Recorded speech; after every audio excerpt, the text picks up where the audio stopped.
Depuis la nuit des temps dans cette vie, des maladies ont frappé la terre. Elles ont envahi des vies sous toutes leurs formes. L'humanité, la faune, la flore ont péri.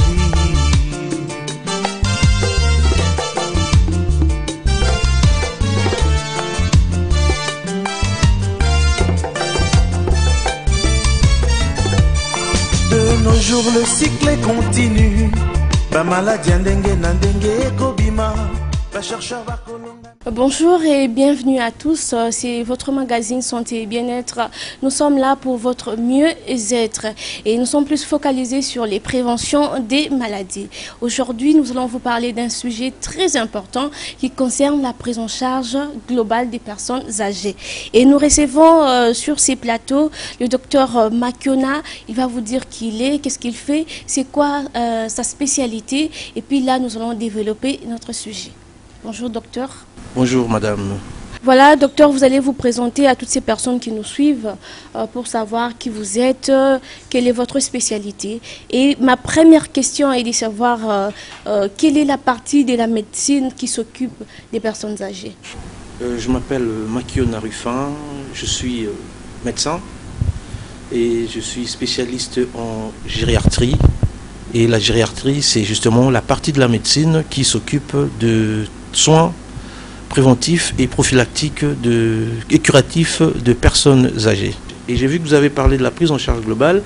Il y a la prise en charge médicale et une prise en charge pluridisciplinaire, parce qu'autour de la personne âgée, il n'y a pas que le médecin, mais la personne âgée a plusieurs besoins par rapport à sa polypathologie. Voilà, docteur, quand vous avez parlé de cette partie qui s'occupe des personnes âgées, c'est-à-dire c'est très important. Et pourquoi avoir choisi de s'occuper des personnes âgées, disons, une prise en charge globale? Voilà, ici en Afrique, particulièrement en RDC, nous ne considérons pas vraiment ces personnes âgées. Il y a plein d'hommes, des vieillards, mais si nous suivons à la loupe la prise en charge, elle n'est pas totale. Qu'allez-vous dire par rapport à ça? Y a-t-il également une différence entre le vieillissement et la vieillesse? Et à partir de quel âge pourrons-nous dire qu'une personne est une personne âgée? Oui, la gériatrie, c'est vrai, dans nos pays en voie de développement et n'est pas encore à la pointe par rapport aux pays dits développés, notamment la France, où moi je travaille, où je preste pour une résidence médicalisée dans le sud de Paris, sud francilien. Et aussi, la population vieillit. La population vieillit en âge et on commence déjà au départ, quand un enfant il est dans le ventre de sa mère, il est pris en charge par un gynécologue. Au niveau à la naissance, au niveau de l'accouchement, c'est les obstétriciens. Cet enfant, s'il est né dans de bonnes conditions, il est pris en charge par le service pédiatrique. S'il est né, si c'est une naissance pathologique où il y a un problème prématuré ou une naissance qui n'est pas normale, on est en service de néonatologie. Au fur et à mesure que l'on grandit, au fur et à mesure qu'on avance, et on est pris en charge par une spécialité différente. À partir d'un certain âge, pour revenir à votre question, à partir de 65 ans, on est considéré comme une personne âgée et on est pris en charge par de médecins spécialistes en gériatrie. Ce médecin-là, ils font une prise en charge globale par rapport à la vulnérabilité de la personne âgée. C'est à cet âge-là, on est devenu vulnérable, on est devenu polypathologique, c'est-à-dire on a plusieurs pathologies en même temps. Voilà, donc c'est pour récapituler, c'est à l'âge de 65 ans qu'on est considéré comme personne âgée. En France, je parle de la France, et aussi la différence que vous vouliez savoir entre le vieillissement et la vieillesse. On commencera par la vieillesse. La vieillesse, c'est l'avancement en âge. Donc on était bébé, on a été nourrisson, on a été jeune, on a été... ça, c'est en fait les étapes de la vie. Donc, bébé, nourrisson, adolescent, jeune, adulte et 65 ans. Donc, je sais qu'entre de 0 à 12 ans, on est enfant. De 12 à 18 ans, on est adolescent. À partir de 18 ans, on est considéré comme adulte majeur. Et à 65 ans, on est considéré comme une personne âgée qui doit être prise en charge par des services spécialisés de gériatrie ou de gérontologie. Alors, tout en sachant que la vieillesse est un stade de la vie au fur et à mesure. Le vieillissement, par contre, est une usure du corps humain. C'est une usure physiologique. À un certain moment, le corps se fatigue. À un certain moment, le corps s'affaiblit. C'est comme une voiture. C'est ce qu'on appelle dans la voiture un amortissement. Donc, à un certain moment, les pièces, même si elles sont métalliques, mais elles ne tiennent plus, parce qu'elles sont fatiguées. Et le corps humain est pareil. Donc, à un certain âge, le corps commence à avoir le vieillissement. Donc, le vieillissement, c'est l'usure physiologique du corps humain. Le cœur, il ne bat plus comme il devait battre auparavant. On ne résistait plus on ne résistait plus au froid, au choc thermique, à la température qui monte ou qui descend. Et aussi, éventuellement, si on peut parler de la force musculaire, c'est ce qu'on appelle la sarcopénie. Plus on vieillit, plus on perd la tonicité et la force musculaire. On appelle ça une sarcopénie. Vous allez remarquer, quelqu'un qui était musclé, quelqu'un qui était baraqué, mais quand il grandit, quand il commence à devenir vieux, il fond, il maigrit. Ce n'est pas un maigrissement au vrai sens du mot, mais c'est une perte de la masse musculaire. Le muscle commence à se perdre, c'est ce qu'on appelle une sarcopénie.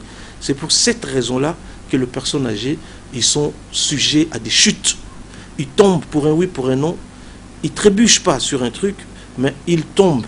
C'est parce que le muscle ne tient plus.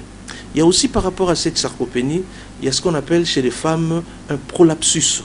Vous allez voir, au niveau de son vagin, il y a tous les organes internes qui descendent. Ça descend parce que le muscle ne tient plus. Vous allez voir aussi ici, au niveau du menton.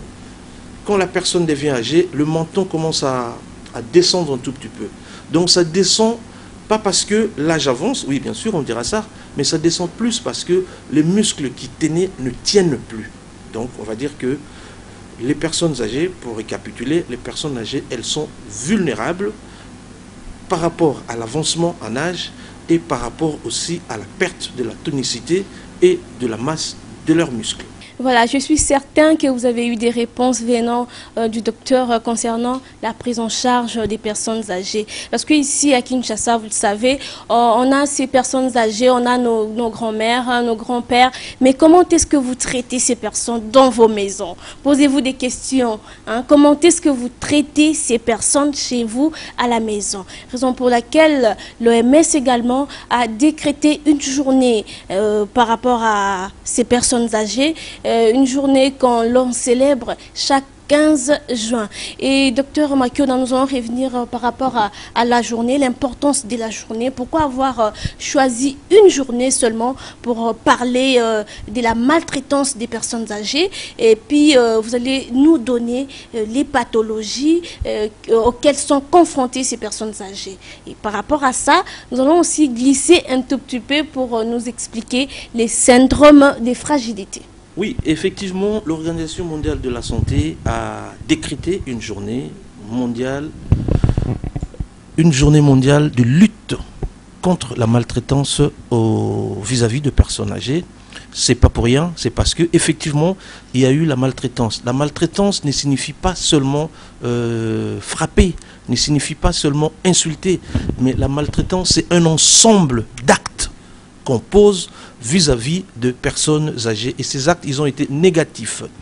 Il y a des actes verbaux et il y a des actes physiques. J'ai constaté ici, dans nos pays du tiers-monde, notamment en RDC et à Kinshasa, où je suis maintenant en séjour, je me suis rendu compte que la personne âgée, elle est bafouée. Le coco qu'on appelle, il est considéré comme un sorcier. Mais pourquoi ces cocos-là, on les considère comme sorciers? On les considère comme sorciers parce qu'on ne cerne pas sa difficulté. On ne connaît pas quelle est sa difficulté. Vous savez, le personne âgé à un certain âge, à cause du vieillissement de son corps, il perd la force, la fonction sphincterienne, la force de pouvoir retenir ses pipis. Donc, la personne âgée devient incontinente. Elle devient incontinente, ça veut dire, sans le vouloir, elle se rend compte que le pipi coule. Ça, c'est ce qu'on appelle une incontinence urinaire. Sans le vouloir, le caca coule. Il ne sait plus arrêter. Donc, quand vous aviez quelqu'un à la maison qui était bien, et du jour au lendemain, il commence à faire pipi dans son caleçon, il commence à faire pipi au lit. Il ne criait pas au diable. Il ne faut pas dire oui, le Koko Komindoki, il était bien à Komiko Subanabilamba, au nom de Jésus, au nom de ceci, au nom de cela. Non, ne confondons pas les choses. C'est un phénomène qui est physiologiquement et médicalement explicable. C'est très important. C'est hyper important de connaître quelque chose avant de pouvoir faire quelque jugement que ce soit. Surtout ces personnes-là qui sont des personnes âgées, elles sont vulnérables. Nous l'avons dit, si l'Organisation mondiale de la santé, qui est le garant de la santé, de la population en termes de santé publique et communautaire, a décrété une journée pour ces personnes âgées, parce qu'il y a bien une raison. Donc la raison, c'est évitons de faire la maltraitance. Tout ce qu'on fait qui va dans l'autre sens que la bientraitance est une maltraitance. Si vous avez une personne âgée, vous le laissez traîner au soleil parce qu'il ne peut pas marcher, vous le laissez dans des conditions difficiles, vous ne l'aidez pas à manger parce qu'il n'a plus la force de manger, vous ne l'aidez pas à marcher un tout petit peu parce qu'il n'a plus la force de s'élever, cela constitue une maltraitance qui peut même être passible aux condamnations pour certains pays enfin pour certains pays, bref, point, c'est ce que je vais dire. Deuxièmement, vous m'avez demandé, vous vouliez savoir quelles sont les pathologies auxquelles sont confrontées les personnes âgées. Alors, revenons toujours par rapport au fait que ce sont des personnes qui sont fragiles, donc elles sont exposées à n'importe quelle pathologie. Mais en général, les pathologies, c'est des pathologies cardiovasculaires. Qui dit pathologie cardiovasculaire, c'est des maladies qui ont trait au cœur et à la circulation sanguine. Le cardio, donc c'est le cœur, et vasculaire, c'est le vasculus qui veut dire la circulation sanguine. Ils sont confrontés à ces pathologies-là et elles sont confrontées aussi, les personnes âgées, à des infections urinaires, des infections pulmonaires et autres infections. Elles sont aussi confrontées à des maladies qu'on appelle des maladies neurodégénératives. Les maladies neurodégénératives qui sont connues aujourd'hui sont notamment la maladie d'Alzheimer et le démence associé, la maladie de Parkinson et la maladie de Cordes-Lévy.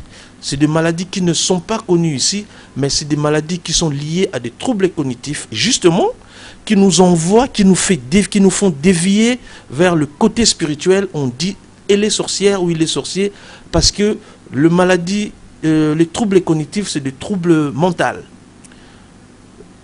Il allait au marché, il connaissait le chemin du marché, mais un autre jour, il oublie le chemin du marché parce qu'il est perdu. C'est ce qu'on appelle une désorientation temporo-spatiale. Il est perdu dans le temps et il est perdu dans l'espace. Le grand-père qui allait au marché comme ça pour aller acheter son petit tumbaku, aujourd'hui, au lieu d'aller dans le sens du marché, il va dans le sens des toilettes. Il dit, Nalingina somba tumbaku, vous criez au diable.